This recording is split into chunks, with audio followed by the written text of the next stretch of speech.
Here for a bye-week version of our Take Two. I'm Jonathan Acosta here, joined by our WGRZ Bills insider, Vic Carucci. Vic, no Bills football this week, so we're going to take advantage of this opportunity, breaking the action, to kind of give an overview of the Bills season to this point. And kind of on that note, I just want to get your thoughts. First off, with the Bills being at 6-6 through 12 games, just what is your view on this season overall, especially maybe when you compare it to your expectations for this team to start the season? Well, I think it's a big disappointment to find themselves out of the playoff picture at this juncture. So much more was expected of this team, and rightfully so. This is still a very talented roster, or certainly more talented, it would seem, than the 6-6 record would reflect. They have underperformed, underachieved as a team.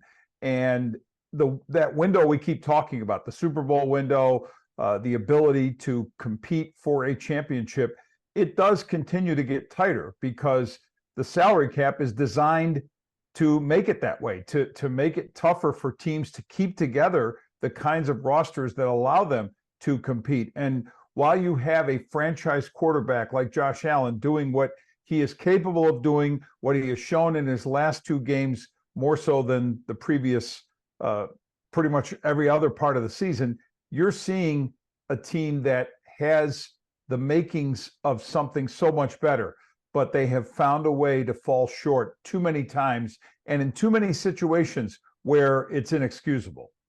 How maddening has the inconsistency been for this team? We've seen this team play at a level in that Dolphins game where you're like, this may be the Super Bowl favorite. And then you've seen bad losses to the Patriots, to the Jets to open the season, to the Broncos recently. How maddening has that inconsistency been? The inconsistency is a huge problem because you looked at last year's team and you did see a clear decline in performance at about the midway point through the year. And then once they got in the playoffs, they were sinking even lower and finally had one of their worst games in a long time against the Cincinnati Bengals when it should have counted the most in that divisional playoff game.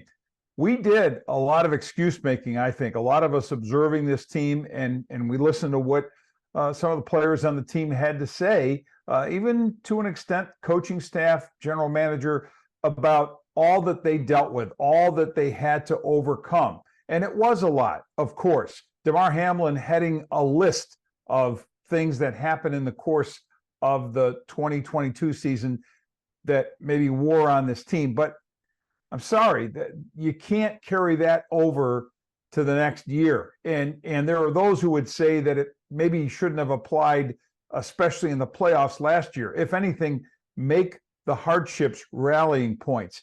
But they went into this year, and right from the very first game, you saw a team that was not ready to play. You certainly saw Josh Allen not ready to play, and that was troubling. And from that point on, it has been hard to look at the Bills and say, yep, that's the Super Bowl team you know. Beating up on Miami as they did, that lopsided win, won back a lot of credibility. But the story didn't end there, and I think there was still, at least in my mind, a sense that I've got to see more of this on a consistent basis based on what I had seen in some previous games that told me which are the real Bills. And at this point, we're still not sure.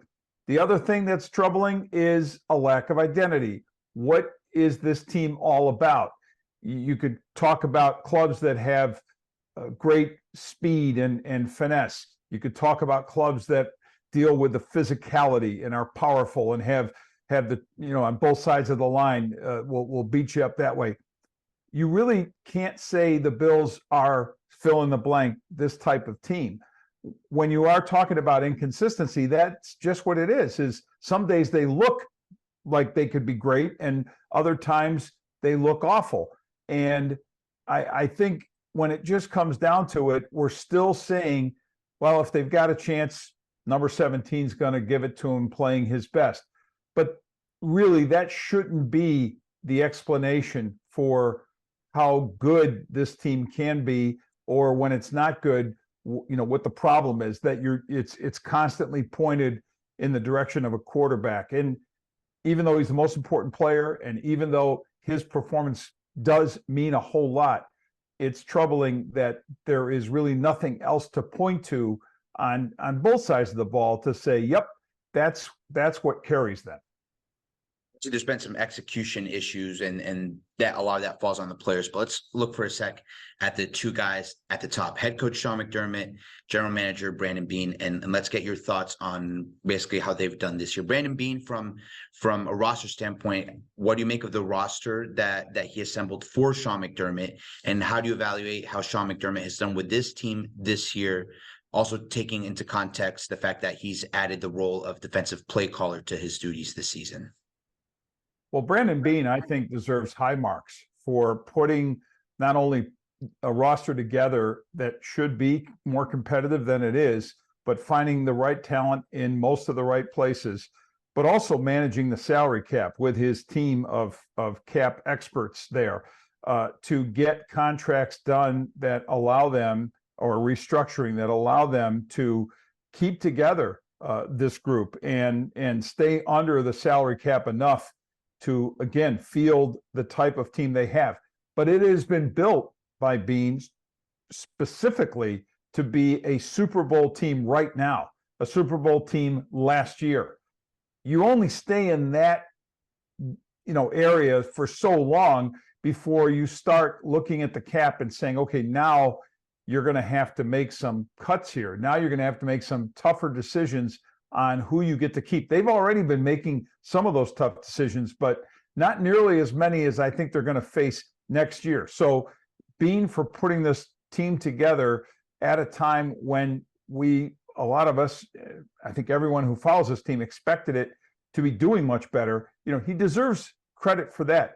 As far as Sean McDermott is concerned, it is low-hanging fruit to say that his game management hasn't been as good as it needs to be. I know there have been fingers pointed at him over a longer stretch and saying there's ample history to show that he can't manage big games in a good way. I'm not so sure that's true.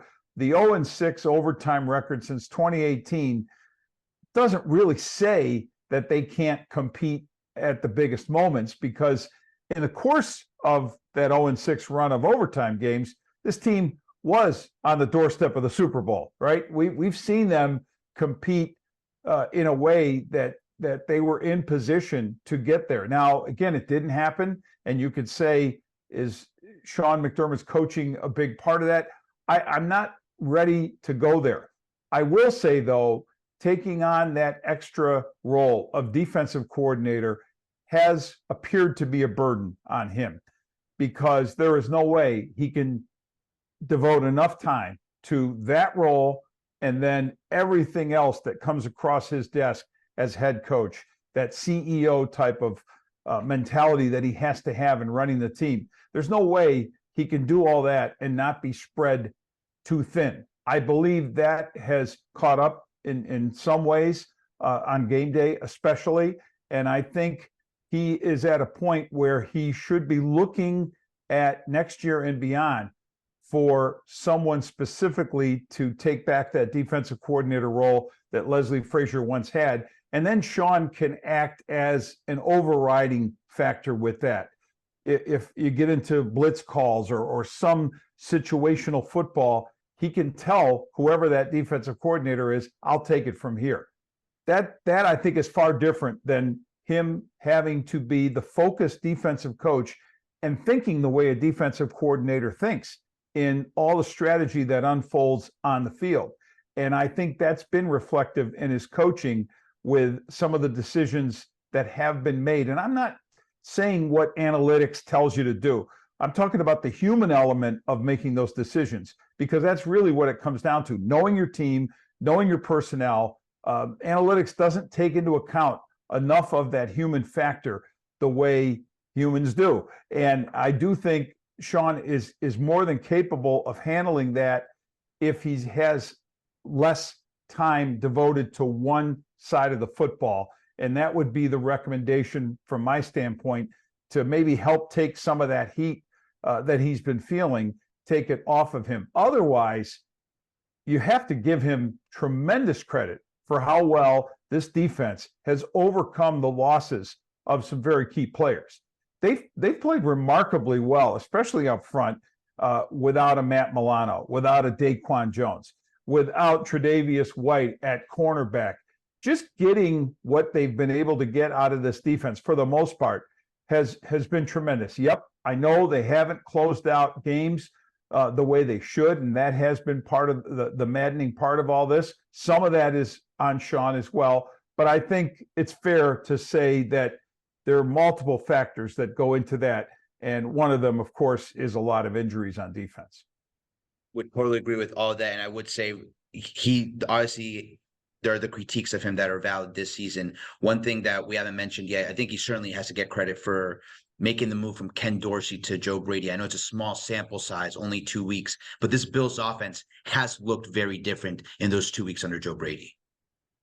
As bold as the decision was to move away from Ken Dorsey to Joe Brady, and to do that on a short week before facing the Jets, really, and to see how it's worked out for 2 games, you have to applaud Sean McDermott for that. That was really remarkable to see the success that the Bills have managed to have offensively, to have Josh Allen look much more like the version that you expect him to be.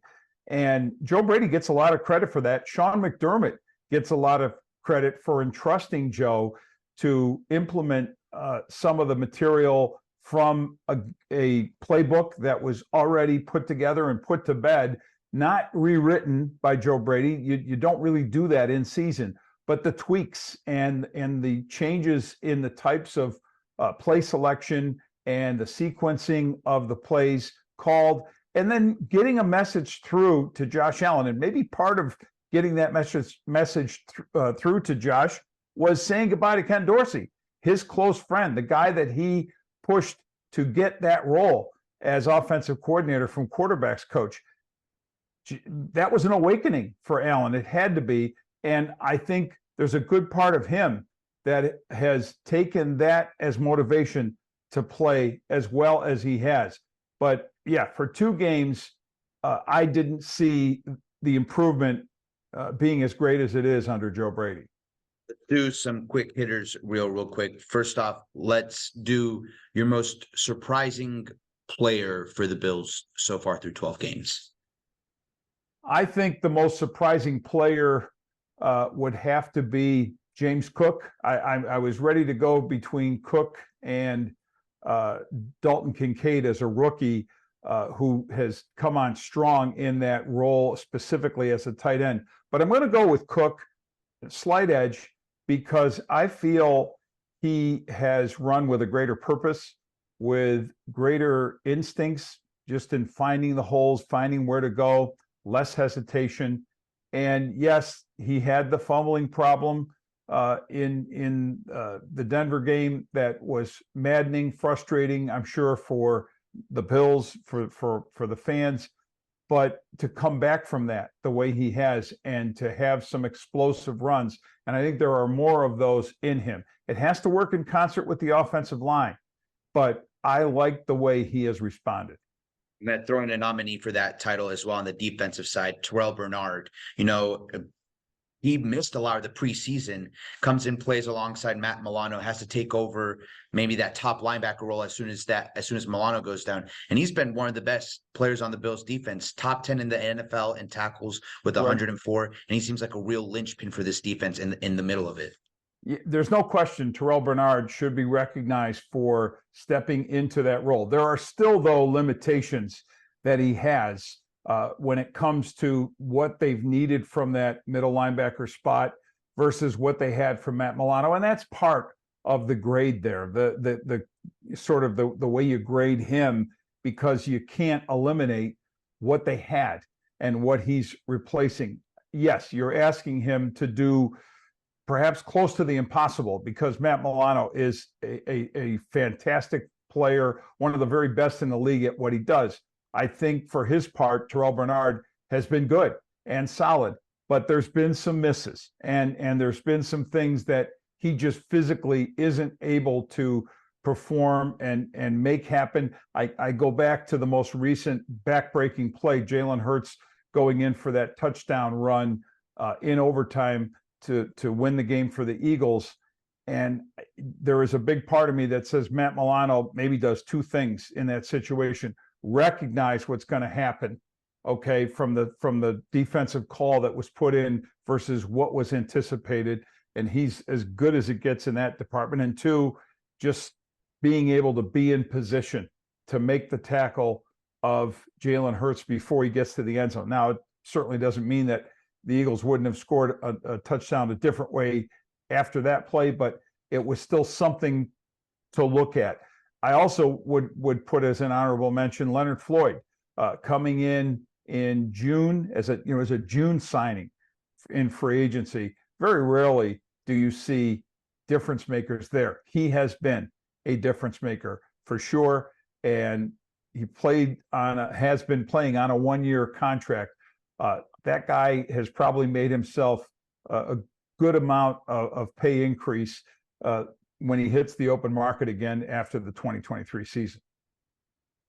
That's the positive side, but obviously when a team is 6-6, there's going to be some negatives to talk about as well. Just from your viewpoint, maybe who's been a disappointment this season for Buffalo? Yeah, it's hard to place that on a single player when you see, I think, some of the collective reasons that have gone into a team going 6-6. But if we're going to, try to narrow it down or boil it down, Von Miller's performance has been a disappointment in light of the fact that he was cleared to come back after 4 games. Now, we could do an argument here that I am not qualified to do, which is medically, should he be back? Did he get clearance from the medical staff too soon? Did he push so hard to be out there, or did the team push so hard, knowing this is a player in whom they've invested more than $51 million guaranteed dollars for his first 2 seasons, and this is the second year of that, paying him that, to just get him out there and do something? Well, he's been absent. He's been vanished or he has vanished, I should say, in terms of any sort of impact. And it makes you wonder exactly how good this investment ended up being in him. It raises those questions because he gets hurt 11 games into his first season with the team. And then from that point on, we're dealing with a guy, a 34-year-old player who seems to not have the full capacity to do what he was doing, which was pretty good football up to Thanksgiving Day 2022. And then, and on the offensive side, I've got to mention, from an inconsistency standpoint, you look at the wide receiver position and you could say, okay, Stephon Diggs is as good as it gets in the league, but where is the number 2 guy, right? Who is that number 2 player? And Gabe Davis is supposed to be that guy. And there have been moments when you've said, wow, look at Gabe Davis, and he's really going to, be the player that the Bills projected and thought he would be. And then there are those moments where, whether it's drops or, routes being run the wrong way, something just hasn't gone right. And it raises those questions. And then it's fair to also mention Kaiir Elam. We haven't seen enough of him to know what his level of play when it's good is, but clearly it hasn't been good enough. And when he's been out there, the few times we've seen him, going back to his rookie year and then through heading into this season, where he just didn't do anything to convince this coaching staff that he should be active, that he should be in there. And you've had injuries on the back end, and Kaiir Elam isn't there to supply any answers. So when I say it's hard to just pinpoint it on one person, that's what I'm talking about. And we could probably throw in a few other names on that disappointment list, but I'd say those are I don't want to say highlights, but lowlights of that list. And just something that I feel we should touch on. We obviously talked about the on-field reasons for Von Miller. You could also include off the field in the headlines for the wrong reasons this week. He turned himself in. We're recording this on Friday, turned himself in on Thursday for an arrest warrant in Texas. Posted bond. He's been released from custody, but as of right now, we don't know what his status is playing wise with the Bills going forward. And so that's something to keep in mind with when you talk about, can he still provide value for what they thought they were getting in him the rest of the season?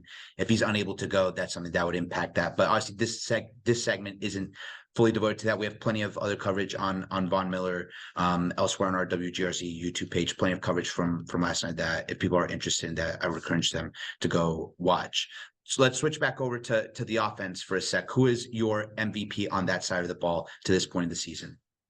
Yeah, despite that 6-game stretch where nothing offensively looked all that good, and that was the stretch that you had Ken Dorsey as the offensive coordinator. For the record, I'm going to still go with number 17.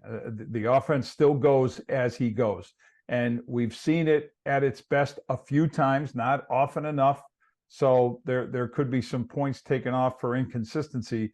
But the stats also don't lie in terms of what he has produced in the form of touchdowns and just general production. There are also interceptions to go with that. That's still somewhat problematic, but not a surprise when you consider how much you're relying on his passing to, as a team to get you to where you want to go.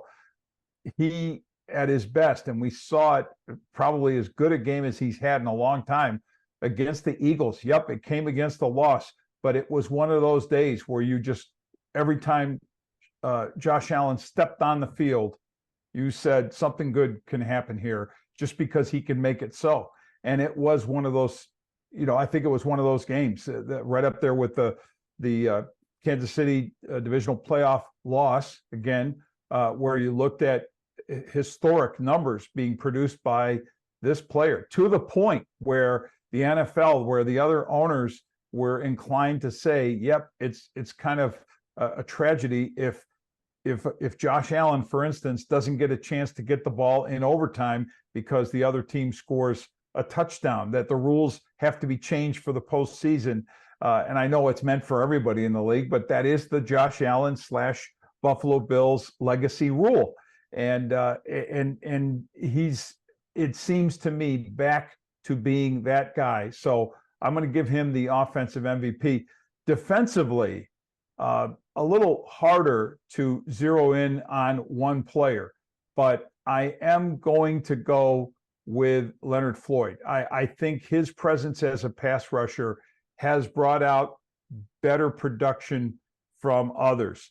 AJ Epinesa, especially.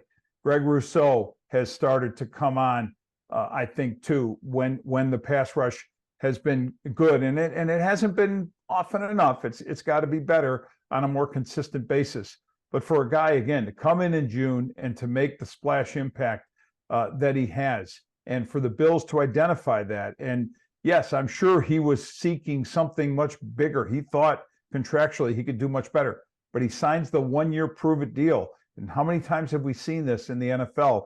The 1-year prove-it guy proves it and then earns himself something bigger at a later time. I don't know that it's with their cap situation that the Bills are going to be able to be that team that can give him the longer-term deal to keep him under contract beyond this season. But he's a guy that's gone out and certainly gained a lot of attention.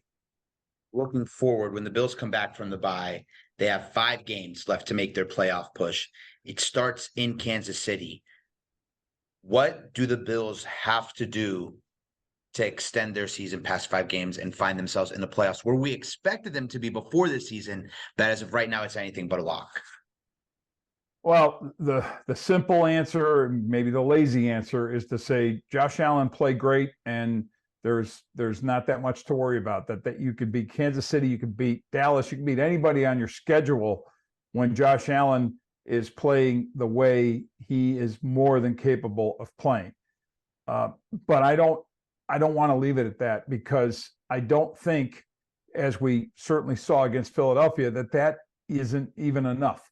You better start closing out games defensively and find ways to, yes, you're pushed to an extreme, missing so many of those injured bodies, but that's when it's incumbent on not only the players, their execution, but the coaching staff, Sean McDermott, to basically call as perfect a game as he can as the defensive coordinator, or certainly get other voices involved and maybe use this extra time to take that hard look, have a difficult conversation in the mirror with what you may or may not be doing right in running this defense or in putting this defense in bad positions. They have got to have that performance rise to a much higher level on a consistent basis from here on out.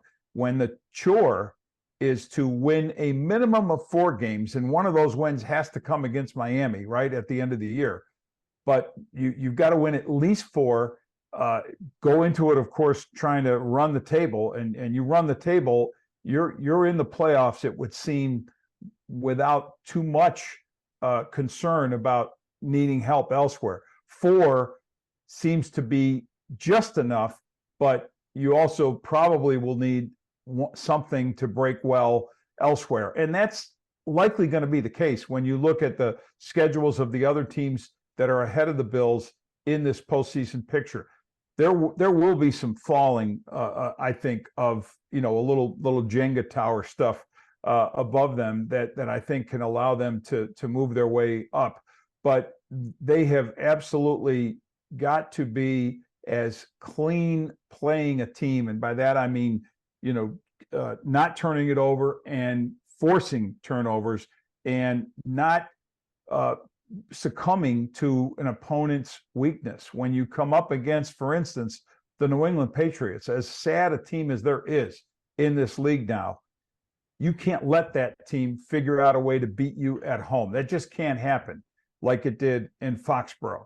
So all of that has to be off the table. The inconsistency needs to be gone in the most general term. But you start with Josh playing well, having more running game like you've had success there with James Cook and company running the football, and closing games out, having that defense step up. Okay, you guys offensively did as much as you could for us. We're ahead. We've got to do our part. Leads me to my last 2 questions. Very simple. Do you think the Bills are a playoff team? And do you think the Bills will be a playoff team this year? Yes and yes. I think at some point I was not on board with them as a playoff club. I saw a club that just had no business even talking about being a contending type team for the way things were going, again, especially in that 6-game stretch. From the Jets game forward, and I'll include the Eagles game in this, I've seen somewhat of a reawakening of everything. And we can talk about the Joe Brady influence offensively. It's still early, but it bears mentioning because you've got now that element to it. You've got Josh, who I think has again taken that sort of slap to the face from the Ken Dorsey firing and realizing he was the reason for that, and his commitment or recommitment to playing his best football. And then in terms of the talent level from top to bottom, it is as good a roster, and certainly a good enough roster, to be where other teams that are ahead of them in this hunt are, and meaning ones that are already, quote, in the playoff picture as the teams are listed, the top 7 and beyond. They're 10th at the moment, but it's not 10th and sinking. I think it's 10th and rising. And I'm not going to declare that they're going to tear it up from here on out, but give them that second life, which I think they'll get. I think they will make it there. There's to me, enough question marks ahead of them, and that includes the Dolphins, by the way, who I see as yeah, they've done what's necessary to be at the top of the division, but you can't get out of your mind what happened to them against the Bills, and you can't get out of your mind how kind of frail that can be, where you look at each week, do they have what it takes game in and game out to play consistently well? They've got some super talented players, but I still see vulnerability, as I do with, including the Bills, as I do with pretty much every team in the AFC from Kansas City on down. We see the vulnerabilities, and to me, there is nothing in front of the Bills that should be so entrenched that Buffalo can't, at the very least, find their way to, say, the 7th spot. Vic, great discussion. Next time we do this, we're gonna have a game to preview, and it's gonna be the biggest one of the season to this point. The Bills on the road in Kansas City, a trip to Arrowhead to take on the Chiefs, and basically with the situation they're in, a must-win game. So that'll certainly be a fun one to preview. Vic, thank you for taking the time to sit down with us. For Vic Carucci, Jonathan Acosta, Channel 2 Sports.